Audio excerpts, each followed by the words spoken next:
Dominic and the ladies purse എന്ന ചിത്രത്തിൻ്റെ 13ാം ദിവസത്തെ കേരള ബോക്സ് ഓഫീസ് കളക്ഷൻ റിപ്പോർട്ടാണ് ഇന്നൊരു വീഡിയോ ഭാഗത്ത്. വീഡിയോയിൽ മുൻപ് വീഡിയോ ലൈക്ക് ചെയ്യുക, ചാനൽ സബ്സ്ക്രൈബ് ചെയ്യുക. ജനുവരി മാസം അങ്ങോട്ട് ധാരാളം ചിത്രങ്ങൾ OTT റിലീസ് ചെയ്തിട്ടുണ്ട്.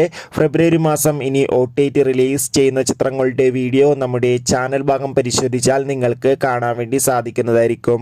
മമ്മൂട്ടി, ഗോകുൽ സുരേഷ് എന്നൊക്കെ പ്രധാന കഥാപാത്രങ്ങളായ ചിത്രമായിരുന്നു Dominic and the ladies purse. ഏവരുമേറെ ആകാംക്ഷയോടെയായിരുന്നു ചിത്രത്തിന്റെ റിലീസിനായി കാത്തിരുന്നത്. ചിത്രത്തിന് മികച്ചൊരു പോസിറ്റീവ് റെസ്പോൺസ് തന്നെയാണ് ഇപ്പോഴും പുറത്തുകൊണ്ടിരിക്കുന്നത്. അതുകൊണ്ട് തന്നെ ഏവരുമേറെ ആകാംക്ഷയോടെ ചിത്രത്തിന്റെ കളക്ഷൻ റിപ്പോർട്ടൊക്കെ അറിയാൻ വേണ്ടി കാത്തിരിക്കുകയാണ്. നിലവിൽ കിട്ടുന്ന റിപ്പോർട്ടുകൾ പ്രകാരം ചിത്രത്തിന് ഇന്ന് 13ാം ദിവസവും അത്യാവശ്യം ഒരു ബുക്കിംഗ് ആണ് നടക്കുന്നത്. അതുകൊണ്ട് തന്നെ ഇന്ന് മാത്രം ചിത്രത്തിന് 20 ലക്ഷത്തിന്റെ അടുത്ത് വരെ കളക്ഷൻ നേടിയെടുക്കാൻ വേണ്ടി സാധിക്കുമെന്ന് ട്രാക്കിംഗ് റിപ്പോർട്ടുകൾ സൂചിപ്പിക്കുകയാണ്. എന്തായാലും Dominic and the ladies purse എന്ന ചിത്രത്തിന്റെ കൂടുതൽ ബോക്സ് ഓഫീസ് കളക്ഷൻ റിപ്പോർട്ടിനായി നമുക്ക് കാത്തിരിക്കാം. Bye bye.